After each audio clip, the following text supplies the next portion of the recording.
Assalamualaikum warahmatullahi wabarakatuh.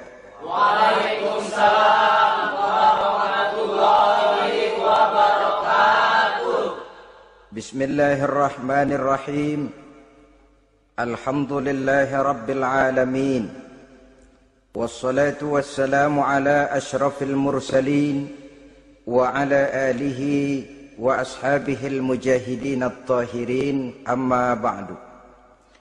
Saudara-saudara kaum muslimin rahimakumullah, sebagai kelanjutan dari pembicaraan kita tentang serial para nabi, maka pada pertemuan kali ini kita akan membicarakan riwayat tentang Nabi Sulaiman alaihi salam dan Ratu Balqis. Nabi Sulaiman adalah putra dari Nabi Daud alaihi salam, yang Nabi Daud ini merupakan keturunan yang ke-12 dari Nabi Yakub. Pada diri Nabi Sulaiman bertemu kebesaran dunia dan kebesaran akhirat. Ya, beliau seorang raja, ya, beliau seorang rasul. Ya, beliau seorang pemimpin agama, ya juga beliau adalah seorang pemimpin negara. Alangkah idealnya memang jikalau ulama menjadi umara, atau jikalau umara adalah seorang ulama. Dengan posisinya sebagai ulama, maka nilai kepemimpinannya terpelihara dari segala macam bentuk penyelewengan. Dan dengan kedudukannya sebagai umara, dia akan lebih efektif memberikan komando kepada rakyatnya untuk hidup melaksanakan perintah-perintah Allah. Tetapi oleh karena orang yang sekaligus jadi ulama dan umara termasuk jenis makhluk langka, maka agama hanya akan memberikan pesan agar yang bernama ulama dan umara saling bekerja sama untuk kemaslahatan dan kemanfaatan rakyat. Ulama adalah ulama, umara adalah umara. Jikalau keduanya bisa berjalan dan berdampingan dengan baik, rakyat akan jadi nikmat. Tapi kalau keduanya centang perenang, tentu rakyat akan jadi kiamat adanya. Ma'asyiral muslimin rahimakumullah. Mengapa figur Nabi Sulaiman adalah figur yang bertumpu kebesaran dunia dan akhirat? Kita lihat dari sejarah bahwa Allah memberikan mukjizat kepada para rasulnya biasanya sesuai dengan kecenderungan umat yang dihadapi pada waktu itu. Umat yang dihadapi Nabi Musa alaihi salam adalah umat yang senang kepada kegagahan, suka kepada bentuk badan yang kuat. Oleh karenanya mukjizat yang diberikan Allah kepada Nabi Musa berupa kekuatan, baik tongkat maupun tenaganya. Sebaliknya, umat di zaman Nabi Isa alaihi salam cenderung berbangga dengan kemahirannya di bidang ilmu kedokteran dan ketabiban. Maka mukjizat yang diberikan Allah kepada Nabi Isa adalah mukjizat yang bisa mengatasi semua itu, sehingga Nabi Isa dengan izin Allah bisa menyembuhkan orang yang kena penyakit kusta, belang, bahkan sampai bisa menghidupkan orang mati dengan izin Allah. Di zaman Nabi Muhammad sallallahu alaihi wasallam, kecenderungan umat kepada kemampuan bersyair, sehingga ketika itu yang dihargai adalah ujung tombak dan ujung pena. Ujung tombak dalam arti pahlawan perang, dan ujung pena dalam arti seniman dan penyair. Maka di antara mukjizat terbesar yang diberikan kepada Nabi adalah Al-Quranul Karim, yang keindahan gaya bahasanya tidak seorang penyair pun sanggup menandinginya. Di zaman Nabi Sulaiman alaihi salam, kebesaran dan kemegahan dunia, kekuatan dan kejayaan menjadi ukuran. Kita tahu bahwa Jalut yang dihadapi oleh Nabi Daud adalah seorang yang bertubuh besar dan gagah perkasa, yang dalam sejarah lebih kita kenal dengan nama Goliat misalnya. Maka tidak heran kalau mukjizat yang diberikan Allah kepada Nabi Musa merupakan mukjizat yang bertumpu antara kebesaran dunia dan kebesaran akhirat. sebagai raja dan juga sebagai nabi. Tetapi yang patut menjadikan pelajaran buat kita terhadap seluruh kebesaran yang diberikan itu, Nabi Sulaiman berkata, "Haza min fadli Rabbi liyabluwani aashkuru am akfuru."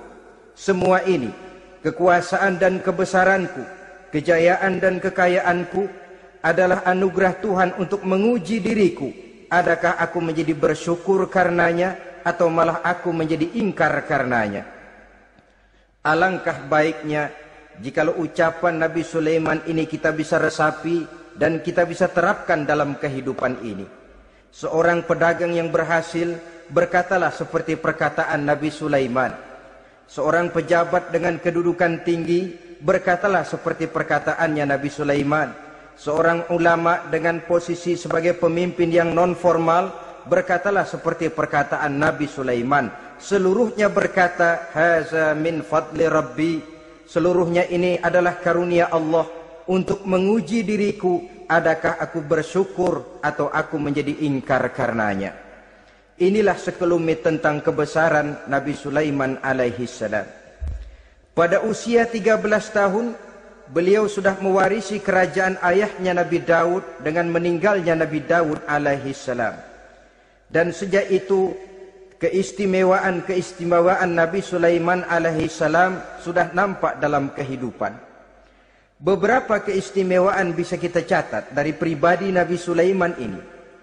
Pertama, beliau cerdik, cerdas dan bijaksana, dan tentu saja harus begitu. Kalau Rasul goblok, mana ada umat yang mau ikut. Tetapi kecerdikan dan kecerdasan serta sifat bijaksana ini nampak dari beberapa kisah yang pernah dihadapinya.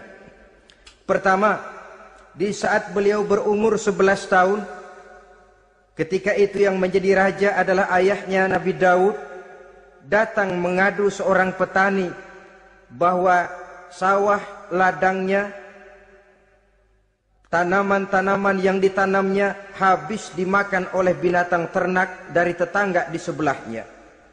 Maka ia mengajukan usul agar binatang ternak yang memakan tanam-tanamannya itu diberikan saja kepadanya. Nabi Daud meluluskan permintaan petani ini, tapi Nabi Sulaiman berkata, "Ayah, maafkan saya. Kalau boleh saya mengajukan usul, jangan seluruh binatang ternak gembala itu diberikan kepada petani. Akan lebih baik kalau binatang ternak yang memakan tanam-tanamannya itu diberikan kepada si petani selama 1 tahun. Apabila ia berkembang biak, beranak, hasil susunya seluruhnya selama 1 tahun itu boleh dimanfaatkan oleh petani tadi. Dengan demikian saya rasakan ini merupakan satu yang lebih adil ketimbang yang tadi itu." Keputusan Nabi Sulaiman ini diterima baik oleh ayahnya, oleh si petani dan oleh si gembala tadi. Pada usia 11 tahun, ia sudah menunjukkan kecerdikan, kecerdasan, dan sifat yang bijaksana. Contoh yang kedua, ada 2 orang ibu yang pada saat akan bekerja di ladang, masing-masing meletakkan bayinya di satu tempat, lalu keduanya pun asyik pergi bekerja. Sedang kedua ibu itu bekerja dengan asyiknya, datanglah seekor serigala menerkam salah seorang anak bayi tadi, dan kemudian dibawanya. Tinggallah anak bayi seorang. Ketika kedua ibu tadi kembali ke tempat dia meletakkan anaknya, maka keduanya lalu berebut anak yang satu itu. Jadi kasus berebut bayi rupanya memang sudah ada dari dulunya. Yang satu berkata itu anaknya, yang lain mengakui itu pun juga anaknya. Akhirnya keduanya mengadu kepada Nabi Sulaiman. Masing-masing ngotot, tidak ada yang mau mengalah. Akhirnya kata Nabi Sulaiman, "Kalau kamu berdua tidak ada yang mau mengalah, sudahlah begini saja. Berikan bayi itu kepada saya, akan saya belah 2 supaya adil. Masing-masing kamu bawa sarang sepotong." Ibu yang seorang berbinar matanya, kelihatannya gembira dengan keputusan itu. "Saya setuju Nabi Sulaiman, ini keputusan yang sangat adil. Betul, belah 2 saja bayi itu." Tapi ibu yang seorang malah berurai air matanya, membasahi pipinya. Ya Sulaiman, daripada Tuhan belah dua anak itu, biarlah berikan saja kepada ibu yang mengaku tadi itu. Tidak sampai hati saya melihat anak yang begini ini harus menjadi korban. Biarlah dia diasuh oleh ibu yang mengakuinya tadi, asal dia tetap hidup. Nabi Sulaiman tersenyum, lalu berkata kepada ibu yang berurai air mata tadi, ambillah anak ini bu, karena ia memang benar anak ibu. Sebab sekejam-kejamnya hati seorang ibu tidak akan sampai melihat anaknya dibelah dua. Adapun engkau ibu yang gembira, engkau sesungguhnya ibu yang kurang ajar. Cuma sekedar ngaku-ngaku, buktinya anak mau dibelah dua kamu setuju. Ibu macam apa kamu anak dibelah dua setuju? Akhirnya ibu yang satu itu menerima hukuman yang setimpal karena mengakui sesuatu yang bukan haknya. Di sini kita lihat kebijaksanaan yang dimiliki oleh Nabi Sulaiman alaihi salam. Bukti yang ketiga, pada waktu beliau mengadakan jihad fi sabilillah, beliau mengadakan mobilisasi dana. Tidak cuma manusia, binatang seluruhnya ikut memberikan sumbangan. Ketika datang gajah, gajah nyumbang kerbau. Datang kerbau, kerbau nyumbang kambing. Datang kambing, kambing nyumbang ayam. Datang ayam nyumbang burung. Datang burung nyumbang balang. Datang balang nyumbang semut. Gajah yang nyumbang kerbau ngelihat balang nyumbang semut ketawa. Hei semut, balang, Nabi Sulaiman kamu berikan semut untuk apa kayak gitu kecilnya? Liatin dong saya nyumbang kebo, kata gajah. Nabi Sulaiman tersenyum seraya bersabda, al-hadiyatu biqadril muhdi. Pemberian itu memang sesuai dengan kemampuan orang yang memberi. Kalau gajah nyumbang kerbau itu wajar saja. Gajah besar sumbangannya pun besar. Sebaliknya kalau balang nyumbang semut itu juga memang pantas. Balang kecil sumbangannya pun kecil. Yang tidak wajar kalau ada balang mau nyumbang kerbau, ada gajah nyumbang semut. Di sini kelihatan watak yang bijaksana dari Nabi Sulaiman alaihi salam. Ini merupakan ciri keistimewaannya. Setiap rasul dibekali dengan sifat ini yang namanya sifat fatonah. Cerdik, cerdas, dan bijaksana. Yang ini memang merupakan mukjizat. Kecerdasan seorang rasul tidak merupakan hasil sekolahan. Tapi merupakan bimbingan wahyu semata-mata, dan ini yang tidak bisa ditandingi oleh manusia. Jadi jangan lalu ngambil dalih Rasul aja nggak sekolah pinter lalu ikut nggak sekolah ya goblok terus. Itu khususiat kok. Sifat yang namanya fatona itu merupakan bimbingan daripada wahyu. Adapun manusia, jikalau dia mau cerdik, jikalau dia mau cerdas, jikalau dia mau bijaksana, dia harus belajar. Ya lewat bangku sekolah, ya lewat teman bergaul, ya lewat bertanya kepada orang-orang pandai, atau autodidak. Dengan hidup banyak membaca dari kehidupan ini. Dengan demikian nilai kecerdikan, kecerdasan dan kebijaksanaannya akan bisa meningkat adanya. Ini keistimewaan pertama. Keistimewaan yang kedua, Nabi Sulaiman diberikan kekuasaan oleh Allah sehingga bisa menguasai angin, jin, bahkan juga mengerti segala macam bahasa binatang. Menguasai angin, beliau bisa menundukkan angin ribut dan memerintahkannya angin itu. Dalam surah Al-Anbiya ayat 81 kita temukan, wali Sulaiman ar-riha asifatan tajri bi amrihi ilal ardil lati barakna fiha. Dan bagi Sulaiman, ia mampu menundukkan angin ribut yang bertiup menurut perintahnya ke permukaan bumi yang kami berkahi di dalamnya. Menguasai angin, barangkali istilah sekarangnya, memahami betul meteorologi. Itu sebabnya mukjizat hanya diberikan kepada Rasul. Orang yang jiwanya sudah stabil. Coba kalau potongan kita diberikan keistimewaan bisa ngatur angin, Saban Sari main angin. Gak boleh ada orang kita keselin. Kesel sama orang, undang angin, hantam saja. Maka mukjizat semacam ini hanya diberikan kepada orang yang jiwanya sudah stabil. Ada satu cerita, namanya juga cerita, tapi kebenarannya mendekati. Seorang wali di tanah Jawa, sholat Jumat di Masjidil Haram di Mekah itu. Namanya wali kalau di Jawa kan pakai belangkon. Dia sembahyang di Masjidil Haram. Ini ada orang Arab usil, tumben ngelihat belangkon. Ini apa di tengah masjid? Dia tepak belangkon itu, miring di atas kepala. Begitu belangkonnya miring, tanah kayaknya ikut miring. Sehingga penduduk heran, ini apa tanah jadi miring begini? Lalu ada seorang wali juga yang alim dan mengerti, lihat-lihat di tengah Masjidil Haram ada belangkon miring di atas kepala. Jangan-jangan ini sebabnya ini. Dia samperin, dia dananin lagi tuh belangkon rata, tanah kelihatannya kayak rata lagi.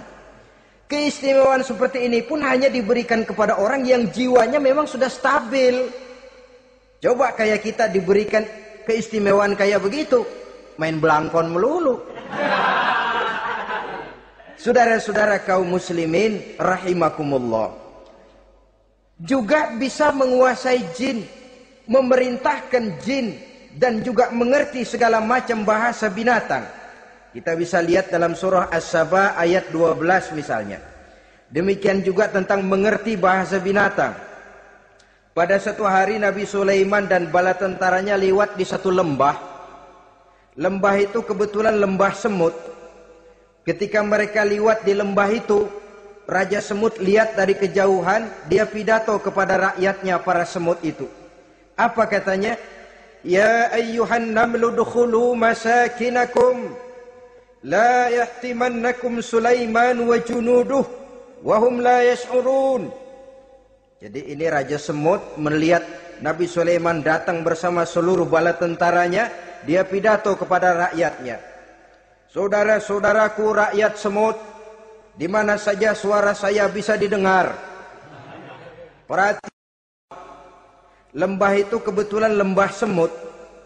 Ketika mereka lewat di lembah itu, Raja Semut lihat dari kejauhan, dia pidato kepada rakyatnya para semut itu.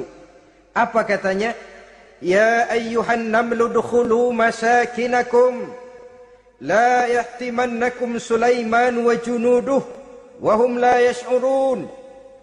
Jadi ini Raja Semut melihat Nabi Sulaiman datang bersama seluruh bala tentaranya, dia pidato kepada rakyatnya. Saudara-saudaraku rakyat semut, di mana saja suara saya bisa didengar.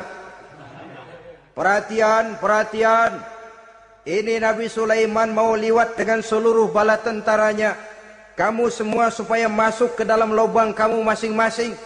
Sebab kalau kamu nggak masuk ke lubangmu masing-masing, akan diinjak oleh Sulaiman dan bala tentaranya. Sedangkan mereka tidak tahu kalau kamu kena injak. Masuklah semut itu seluruhnya ke dalam lubangnya masing-masing. Nabi Sulaiman senyum. Fatabassama dhahikan min qawliha. Mendengar ucapan Raja Semut ini, Nabi Sulaiman tersenyum. Lalu berkata, apa katanya? Rabbi auzi'ni an ashkura ni'mataka allati an'amta alayya wa ala walidayya wa an a'mala salihan tardahu wa adkhilni birahmatika fi ibadika salihin. Satu pengakuan yang tulus, yang jauh dari watak kesombongan. Mendengar Raja Semut berkata semacam itu, beliau senyum. Lalu berkata, wahai Allah, tetapkan kiranya hati saya ini untuk selalu bersyukur terhadap nikmat yang engkau karuniakan kepada saya.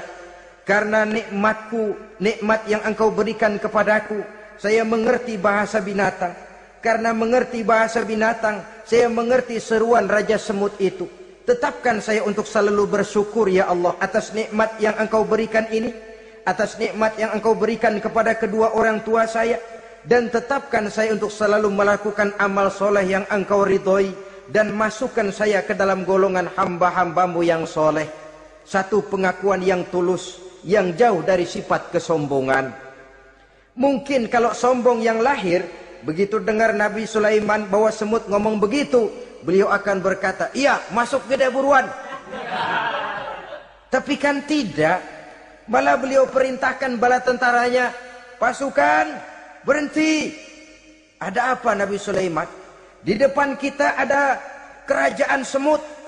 Mereka lagi kocar-kacir masuk ke sarangnya masing-masing. Tunggu sampai mereka masuk dan kita bisa lewat dengan aman tanpa harus menginjak-injak mereka. Bala tentaranya di stop dan berhenti. Ternyata kebesarannya tidak menyebabkan ia lalu memandang remeh sampai kepada makhluk yang bernama semut sekalipun. Masih tetap dihargainya sebagai makhluk dari Allah Subhanahu wa ta'ala. Sesuatu yang perlu menjadi contoh kita semua. Sebab orang bilang kadang kacang sering lupa akan kulitnya. Kadang posisi kita yang tinggi menyebabkan kita lupa dari mana kita berasal. Kadang harta yang kita miliki menyebabkan kita lengah dari mana kita datang. Akhirnya yang timbul adalah sifat sombong dan angkuh. Ibarat kata orang, kacang lupa dengan lanjarannya. Ma'asyiral muslimin rahimakumullah. Ini kebesaran dan keistimewaan yang diberikan Allah kepada Nabi Sulaiman alaihi salam. Apa yang perlu kita jadikan tamsil dan ibarat dari kebesaran ini? Saudara-saudara kaum muslimin rahimakumullah. Keadilan sebagai umara yang berpadu dengan kebijaksanaan sebagai ulama. Satu hari seorang sahabat bertanya kepada Rasulullah sallallahu alaihi wasallam, "Ya Rasul, kalau pada satu saat ajal merenggut Tuhan berlalu meninggalkan kami sekalian, kita berpisah untuk selamanya ya Rasul. Dalam kondisi semacam itu, azahrul ardi khairul lana am batniha. Mana yang lebih baik ya Rasul buat kami kalau sudah ditinggalkan oleh Tuhan? Permukaan bumi atau perut bumi yang lebih baik?" Ini pertanyaan dengan bahasa kinayah. Permukaan bumi maksudnya hidup. Perut bumi maksudnya mati. Orang kalau sudah masuk ke perut bumi kan habis. "Ya Rasul, kalau engkau sudah tidak ada meninggalkan kami semua, mana yang lebih baik buat kami, hidup atau mati?" Bukan main pertanyaan ini. Di satu sisi menggambarkan cintanya sahabat kepada Nabi, sehingga kalau tidak bisa mati bersamaan, biarlah mati beriring saja. Di lain pihak juga mencerminkan bingungnya sahabat kalau sudah ditinggalkan oleh Rasul. Atas pertanyaan ini apa jawab Rasul? "Kamu nggak usah khawatir. Walaupun aku sudah tidak ada, kembali ke hadratullah azza wa jalla, meninggalkan kamu semua, kamu tidak usah bingung. Dengan syarat, idza kana umaraukum khiyarukum wa amrukum syura bainakum wa aghniyaukum askhiyaukum fa zahrul ardi khairul lakum min batniha." Kalau saja para umara, kalau saja pemimpin-pemimpin kamu adalah orang-orang yang terbaik di antara kamu, dan seluruh persoalan yang kamu hadapi dapat kamu musyawarahkan dengan baik, lalu orang-orang kaya di antaramu adalah orang-orang yang dermawan, ketika itu walaupun aku sudah tidak ada, hidup lebih baik daripada mati, permukaan bumi lebih baik daripada perut bumi. Dengan catatan tiga tadi, pemimpinmu orang yang terbaik di antara kamu, segala persoalan kamu musyawarahkan, dan orang kayamu orang dermawan. Walaupun aku tidak ada, hidup lebih baik daripada mati. Tapi sebaliknya kata Nabi, idza kana umaraukum syirarukum. Kalau umarokmu, pemimpin-pemimpinmu adalah orang-orang yang terjahat di antara kamu. Wa amrukum ala nisaikum. Dan segala urusanmu sudah diatur oleh perempuan. Walaupun dia tidak naik di bidang eksekutif, tidak memegang kekuasaan, tapi kekuasaan bayangannya jauh lebih menentukan daripada kekuasaan yang sesungguhnya. Kalau perempuan sudah ikut campur mengaturmu, kemudian wa askhiyaukum bukhalaukum. Orang-orang kaya di antaramu adalah orang-orang yang bakhil bin pelit alias kikir. Maka ketika itu kata Nabi, fabatnul ardi khairul lakum min zahriha. Perut bumi lebih baik daripada permukaan bumi. Apa yang bisa diharapkan dari pemimpin yang zalim? perempuan yang sok kuasa, dan orang-orang kaya yang bakhil dan pelit. Dalam kondisi semacam itu, bertemulah kita dengan yang bernama kiamat. Dan kalau sudah kiamat macam itu, kata Nabi, perut bumi lebih baik daripada permukaan bumi. Maka yang kita perlukan sekarang adalah kerjasama antara ulama dengan umara. Ulama bukan umara, umara pun bukan ulama. Harus saling kerjasama dan jangan saling memperalat. Kerjasama menurut bidangnya masing-masing menjadi yang terbaik di bidangnya. Jangan sudah jadi kiai karena ingin berpartisipasi aktif lalu pindah jadi pemborong jembatan. Tidak sadar akan profesinya, dan orang lalu tidak bisa berkata, apaan kiai mubalik bisanya cuma ngomong saja. Sekarang kan zaman pembangunan perlu karya nyata. Mana ada ustadz kiai mubalik bikin irigasi, cuma pidato saja. Apa kemiskinan bisa diatasi dengan pidato? Ini juga orang tidak ngerti urusan. Wong Nabi saja ngajarin kok, iza wusidal amru ila ghairi ahlihi fantaziris sa'ah, yang kemudian diterjemahkan dalam manajemen modern, the right man on the right job. Bahwa persoalan harus diserahkan kepada orang yang memang ahlinya. Lah kalau kiai ngurus irigasi, apa nanti lurah mau ngajar fikih? Camatnya ngajar tafsir. Kacau jadinya. Makin ruwet jalur birokrasi, makin banyak orang meninggalkan profesi dan malah melaksanakan sesuatu yang bukan profesinya. Untuk memberesi keruwetan birokrasi, termasuk diantaranya menanamkan kesadaran profesi yang menimbulkan kebanggaan, dan kebanggaan yang membuahkan tanggung jawab terhadap profesi itu. Sebab orang kalau sudah bekerja menurut profesinya, walaupun tidak kaya tapi hidupnya tenang. Kenapa? Karena panggilan jiwanya.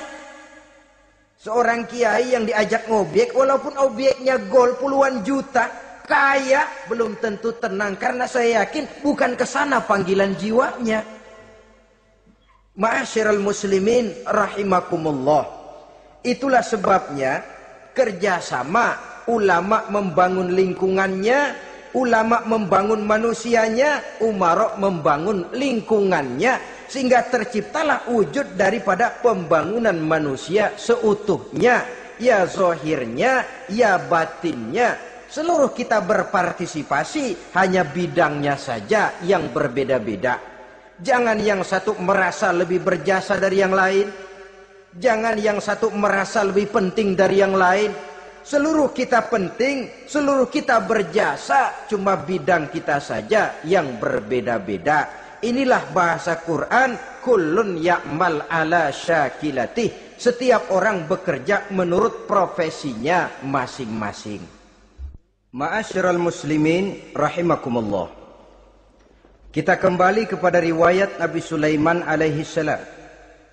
Satu hari ketika beliau sedang menginspeksi pasukan, berkumpullah pasukan beliau itu, ya tentara yang manusianya, ya pasukan jinnya, ya seluruh binatang-binatangnya berbaris.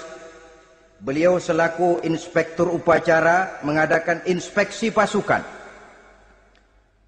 Dari sekian pasukan-pasukan yang diperiksanya pada waktu itu, Nabi Sulaiman melihat tidak terdapat burung hudhud. Beliau bertanya-tanya, "Ma liya aral hudhuda am kana minal ghaibin?" Kemana burung hudhud? Orang lain pada kumpul, dia sendiri tidak ada. Awas kalau dia datang. Kalau dia tidak bisa memberikan alasan yang tepat kemana dia, akan saya berikan sanksi dan hukuman. Ini namanya pemimpin yang bertanggung jawab toh. Seorang pun dari yang dipimpinnya tidak ada, menjadi pertanyaan. Tidak lama kemudian datang burung hudhud. Begitu datang lalu memberikan laporan kepada Nabi Sulaiman. Kalau istilah sekarang, begitu dia sampai berdiri hormat, lapor, kata hudhud ini.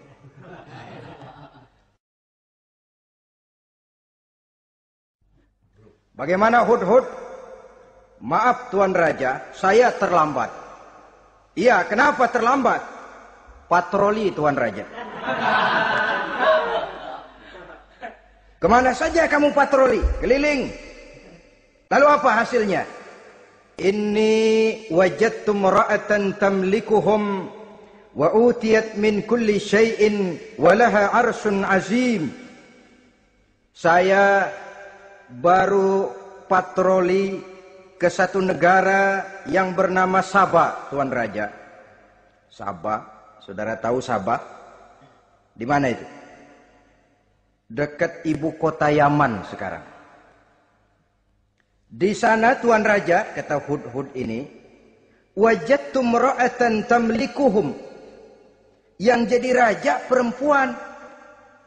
Kalau Tuan raja besar, Tuan orang laki. Ayah Tuan raja besar, Nabi Daud, laki. Ini mah model Tuan Raja. Orangnya rajanya raja besar tapi perempuan. Tumben saya ngelihat ada raja perempuan. Kerajaannya begitu besar.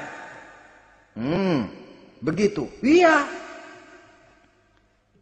Lalu dia jadi raja bagaimana? Ia mewarisi kerajaan ayahnya Sri Baginda Raja Syarahil. Ketika ayahnya wafat, dia naik. Walaha arsyun azim. Singgasananya besar, bagus, antik Tuan Raja. Terus bagaimana lagi?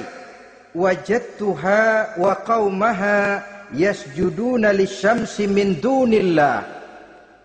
Yang jadi pikiran saya Tuan Raja, dengan kekuasaan yang besar, mereka itu seluruhnya, seluruh bala tentaranya dan kaumnya, yasjuduna lisyamsi. Mereka menyembah matahari, bukan menyembah Allah.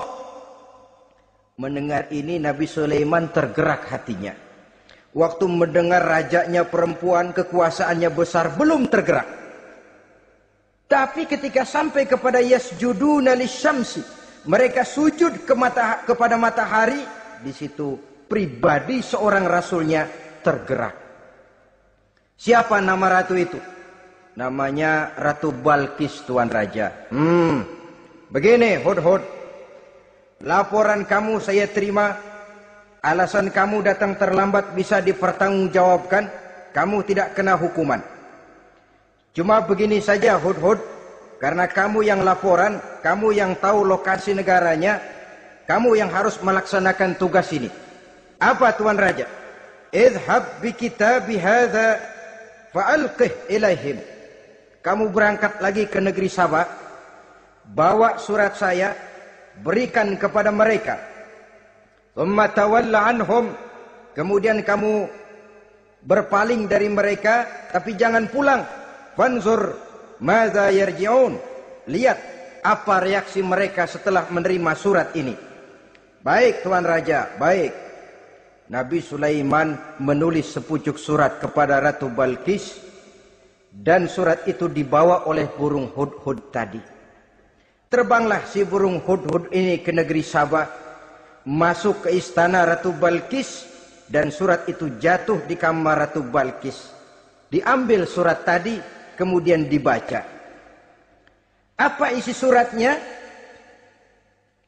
Innahu min Sulaiman wa innahu bismillahirrahmanirrahim. Alla ta'lu alayya wa'tuni muslimin. Surat ini dari Sulaiman. Bismillahirrahmanirrahim. Jangan kamu merasa lebih tinggi dari aku. Datanglah kepadaku dan masuk ke dalam agama Islam. Suratnya singkat, padat, ultimatum. Jadi enggak pakai bahasa kembang, enggak pakai bahasa basi, langsung kepada isi. Surat ini dari Sulaiman. Bismillahirrahmanirrahim. Jangan kamu merasa lebih tinggi dari aku. Datanglah kepadaku dan masuklah ke dalam agama Islam. Ini yang disebut dakwah langsung tanpa pakai kembang. Saudara-saudara, menerima surat semacam ini, Ratu Balkis lalu ngumpulin para pembantu kerajaan, aparat pemerintah lah zaman sekarang. Termasuk menteri-menteri dipanggil sidang darurat di istana Ratu Balkis. membahas datangnya surat dari Nabi Sulaiman alaihissalam. Tuan-tuan para menteri, bagaimana Sri Ratu? Saya dapat surat. Dari mana? Dari Sulaiman. Katanya apa? Jangan kamu merasa lebih hebat dan lebih tinggi dariku. Datanglah kemari dan masuklah ke dalam agama Islam. Menurut pendapat tuan-tuan menteri, bagaimana surat ini? Apa kita penuhin permintaannya? Kita datang rame-rame masuk Islam? Oh, kata menteri, jangan dulu tuanku. Gengsi dong.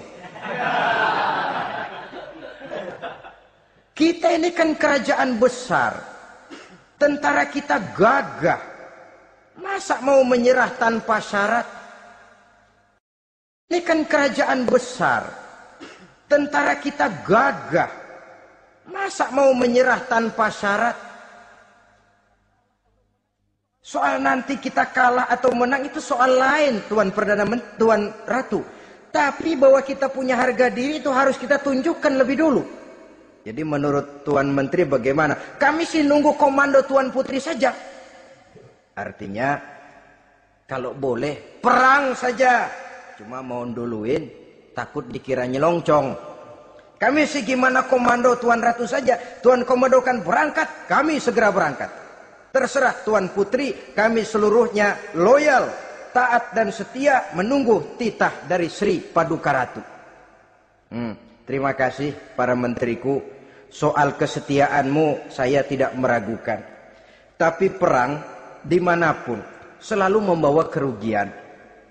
Kita menang, rugi, tentu jatuh korban. Apalagi kalau kita kalah. Dan raja-raja yang mengalahkan negeri-negeri lain selalu membawa kehinaan kepada negeri yang dikalahkannya. Jadi bagaimana? Sekarang begini saja. Kita ambil jalan tengah. Lalu diplomasi dulu. Diplomasi macam apa Tuan Ratu? Kita kirim utusan kepada Nabi Sulaiman. Dari sana nanti kita lihat reaksinya. Saya memang selama ini sudah dengar siapa itu Nabi Sulaiman.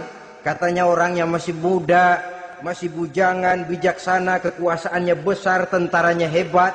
Cuma kan baru berita, kita cek. Jadi diplomasi macam apa Tuan Ratu? Kita kirim utusan kepada Raja Sulaiman. Kita bawakan hadiah-hadiahnya. Yang mahal-mahal, mewah-mewah, menarik. Pokoknya yang terbaik di negeri kita, berikan kepadanya. Lihat reaksinya. Kalau dia tergiur dengan hadiah itu, dia raja, bukan nabi. Tapi kalau dia menolak hadiah itu, dia memang nabi. Dan apa reaksi kita nanti tergantung sikap Nabi Sulaiman. Aha, kalau begitu setujulah Ratu. Itu memang bijaksana. Diplomasi dulu. Iya, jangan datang-datang main perang aja loh. Perang sih gampang. Tapi ini kan ada meja perundingan. Sepanjang masih kita bisa menempuh jalan damai, damai saja dulu. Baik. Maka diaturlah satu barisan diplomasi untuk menuju Palestina, kerajaan Nabi Sulaiman alaihi salam. Rombongan terdiri dari 500 orang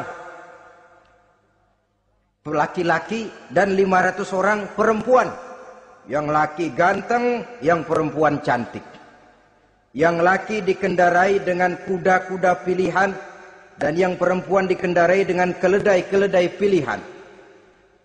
Kuda dan keledai pun dihiasi begitu rupa, pelanaknya yang terbagus dilapis dengan sutra, sedangkan bawaan-bawaannya tidak lain daripada intan, berlian, mutiara, jamrud, yakut, kesturi, yang dilapis dengan sutra tenun yang asli. Pendeknya hadiah yang serba wah.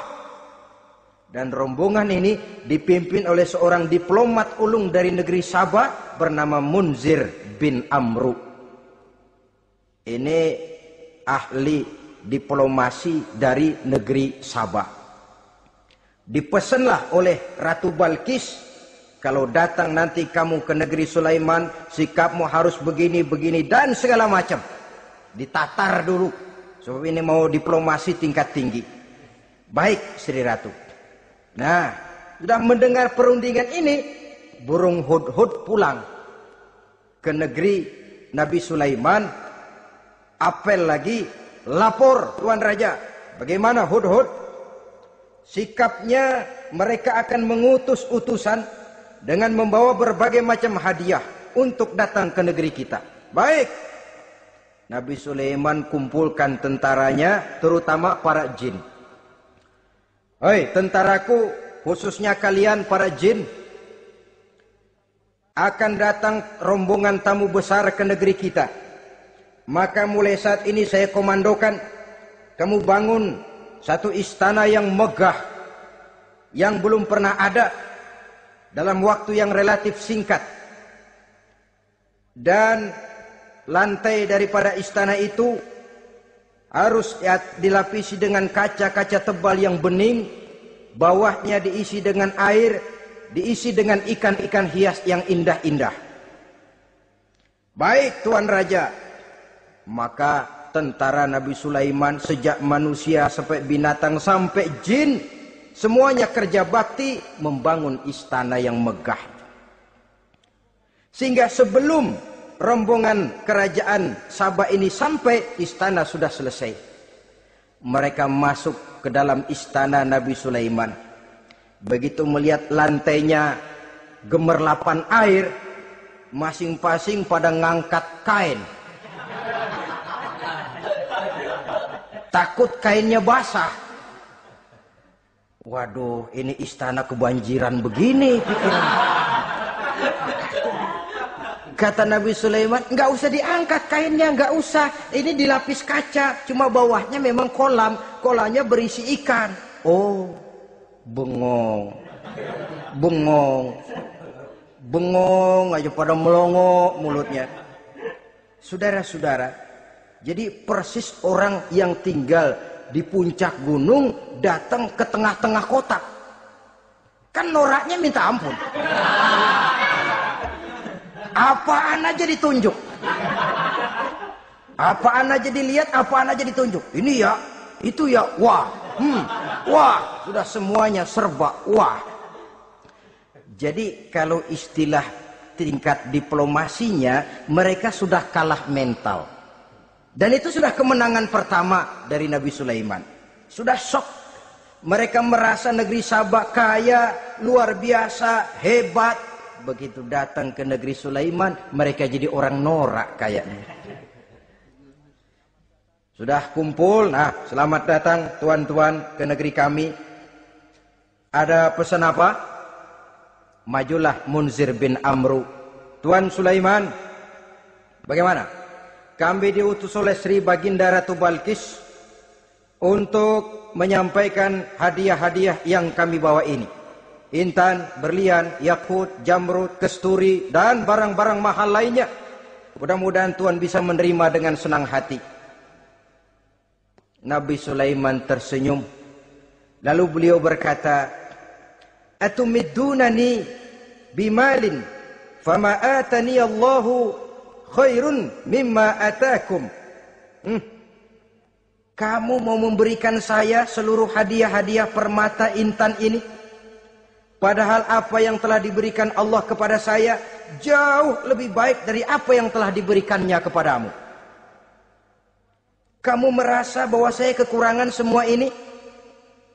Ketahuilah tuan-tuan, saya punya lebih banyak dari apa yang tuan-tuan berikan sekarang ini. Irja' ilaihim, bawa pulang kembali seluruh hadiah ini.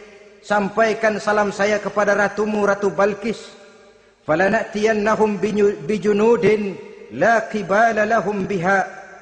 Kalau mereka tetap tidak mau datang menyatakan keislaman, kami yang akan datang ke sana dengan seluruh bala tentara kami yang mereka pasti tidak akan sanggup menghadapinya.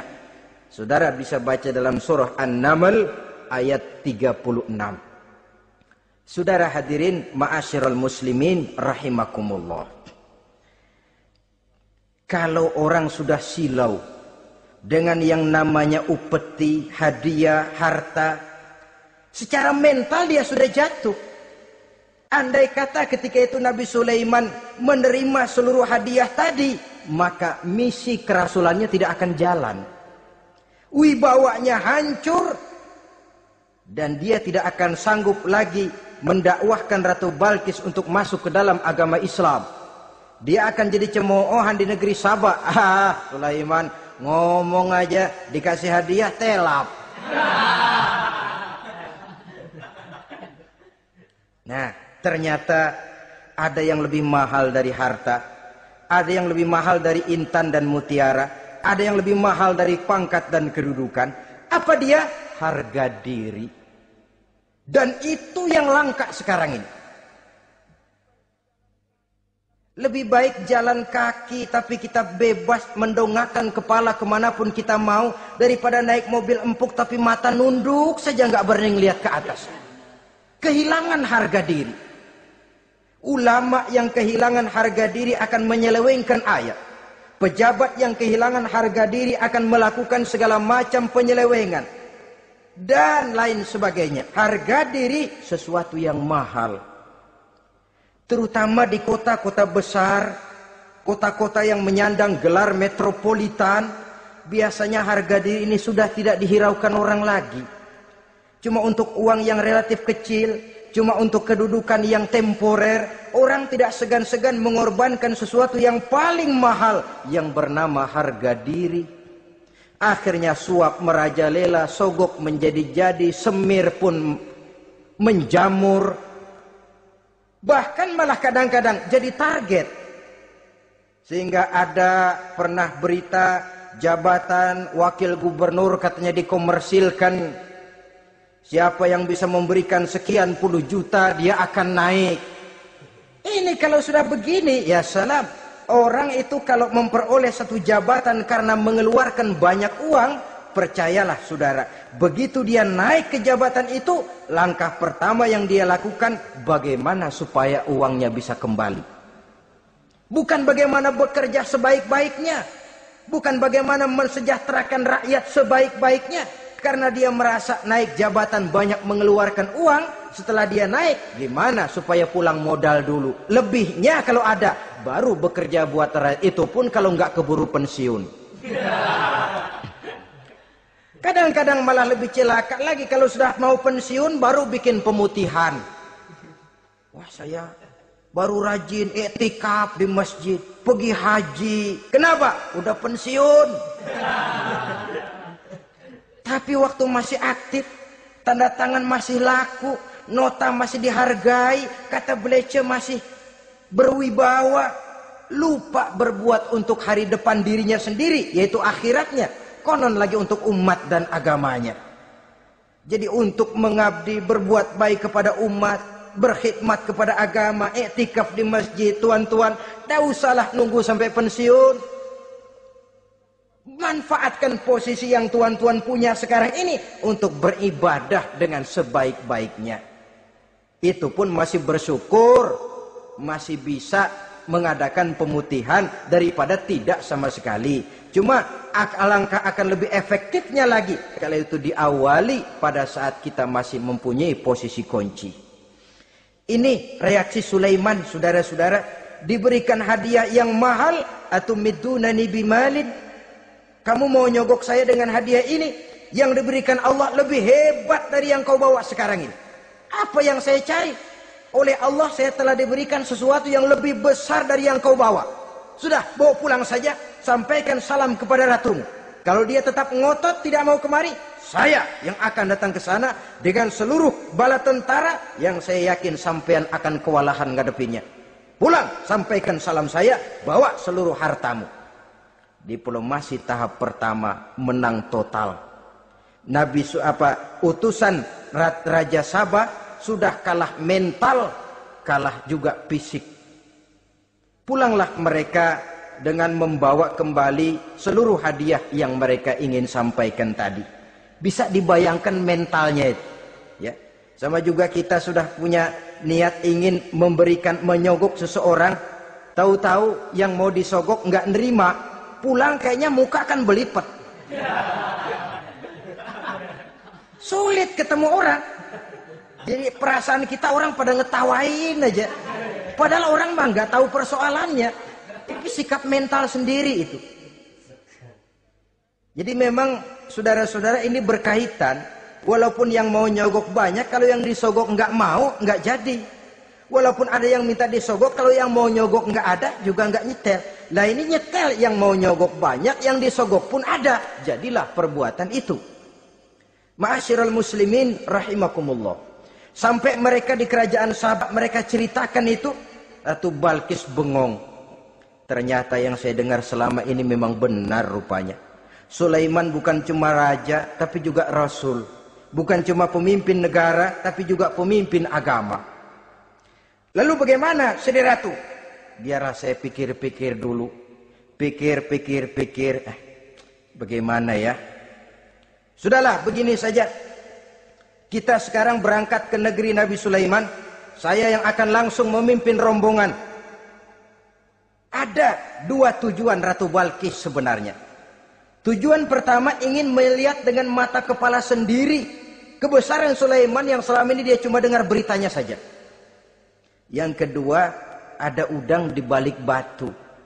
Kalau setelah Nabi Sulaiman nanti melihat kecantikan Ratu Balkis ini, dia bisa fly.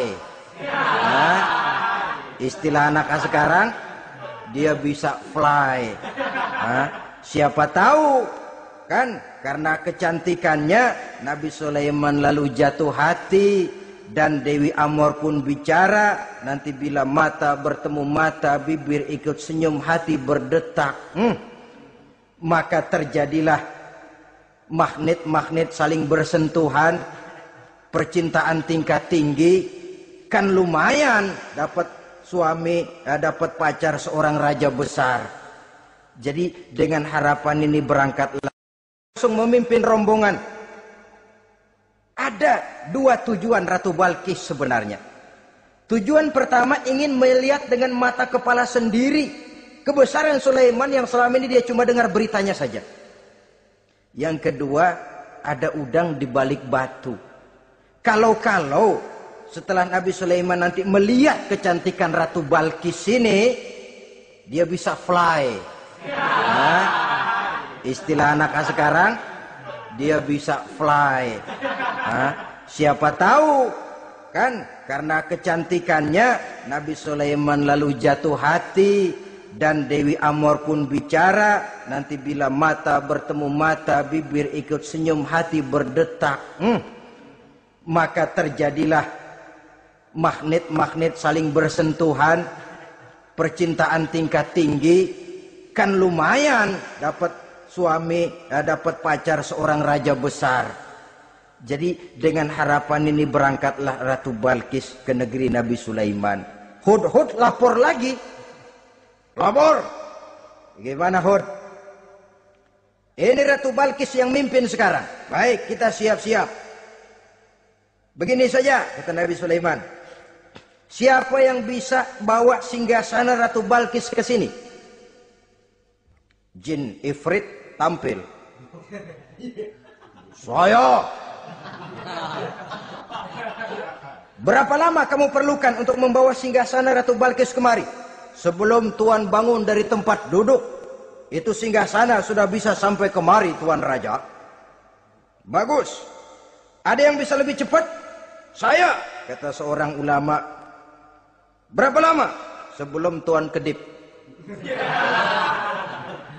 Asal Tuan kedip, Tuan melek lagi, singgasana sudah sampai di sini. Baik, kerjakan. Dalam waktu sekejap itu singgasana Ratu Balkis sudah sampai di istana Nabi Sulaiman. Pasang di sini, biar dia dudukin nanti, robah sedikit biar dia nggak kenalin. Dirombak sedemikian rupa. Masuk Ratu Balkis ke istana Nabi Sulaiman. Terjadilah kemudian di perundingan semacam tingkat tinggi antara raja dengan raja. Bagaimana Tuan Ratu Balkis? Iya, Tuan Sulaiman. Iya, bagaimana? Saya kagum dengan kebesaran Tuan. Bukan kebesaran saya. Seluruhnya ini adalah karunia Allah kepada saya. Saya dengar Tuan menyembah matahari. Padahal matahari tidak pernah memberikan apa yang Tuan kehendaki. Matahari tidak pernah menciptakan Tuan. Adalah lebih baik Tuan menyembah yang menciptakan matahari daripada menyembah matahari itu sendiri. Nabi Sulaiman, bagaimana kalau kita mengadakan ya sambil berunding, sambil lobbying istilah sekarang. Baik, lobbying pun jadi. Berjalanlah meninjau seluruh pelosok istana Nabi Sulaiman alaihi salam. Seperti halnya bala tentaranya, Ratu Balkis juga sampai di lantai kaca, angkat kain. Kata Nabi Sulaiman, jangan diangkat tuh kain. Ini bukan air, istana kaca. Bukan main kebesaran kamu.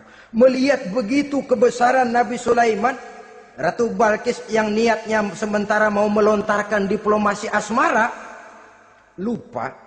Lalu apa katanya? Rabbi inni zolamtu nafsi. Ya Allah, selama ini saya benar-benar telah zalim kepada diri saya. Begitu banyak nikmat yang engkau berikan kepada saya. Saya jadi ratu dengan kekuasaan yang besar, mewarisi kebesaran ayah. Dengan kerajaan dan bala tentara yang gagah perkasa. Bukan saya bersyukur kepadamu, malah saya menyembah matahari. Inni zolamtu nafsi. Sungguh saya telah zalim kepada diri saya. Maka mulai sejak saat ini, aslamtu ma'a Sulaiman lillahi rabbil alamin. Mulai sejak saat ini ya Allah, saya nyatakan diri, saya masuk Islam, bertuhankan Allah Rabbul Alamin. Saya tunduk kepada Nabi Sulaiman alaihi salam. Masuk Islam sebelum diplomasi asmaranya melayang, saudara-saudara.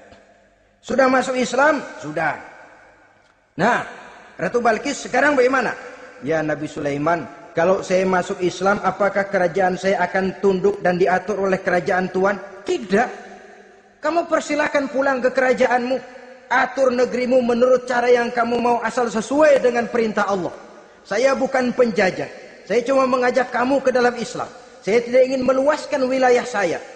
Asal kamu sudah masuk Islam, tugas sudah saya jalankan. Perkara kerajaanmu, kau pulang, kau atur dan kau tetap jadi raja. Jangan merasa kalau sudah masuk Islam lalu kerajaanmu saya caplok. Islam bukan penjajah, Ratu Balkis. Baiklah Nabi Sulaiman, saya tahu. Tapi untuk melanggengkan kerjasama antara kerajaan Sabak dengan kerajaan Tuhan, caranya bagaimana? Mulai ngojok-ngojok. Dia nggak bilang lu demen aja deh sama gue. Enggak. Cuma untuk jangka panjang. Jangka panjangnya Sulaiman, supaya kita tetap bisa kerjasama, caranya bagaimana? Ya supaya kerajaan berumur panjang, kau harus punya keturunan. Kata Nabi Sulaiman. Itu kan berarti saya harus nikah. Memang. Tapi saya ratu. Suami saya kan paling kurang juga harus maharaja, sahansah. Ya sebenarnya sih cuma dia nggak bilang aja. Di kerajaan gue nggak ada yang setimpal. Gue maunya sama lo. Itu kalau bahasa kita. Cuma ini kan bahasa perempuan. Perempuan kan paling pinter nahan perasaan. Nggak kayak orang laki. Orang laki kalau lagi mabok cinta teler. Sama siapa aja dia cerita. Gue kan lagi demen sama si Ano. Lain sama perempuan, dia paling bisa jaga perasaan. Saya kalau begitu, saya harus kawin dengan maharaja. Ya kamu tinggal pilih saja, kata Nabi Sulaiman. Nabi Sulaiman, ini Perdana Menteri udah pada mesem-mesem, udah paham ke arah mana maksudnya. Bagaimana kalau kita kukuhkan saja dua kerajaan ini, Nabi Sulaiman? Saya pun setuju kalau itu kamu mau punya mau. Wah ini Perdana Menteri takbir semua.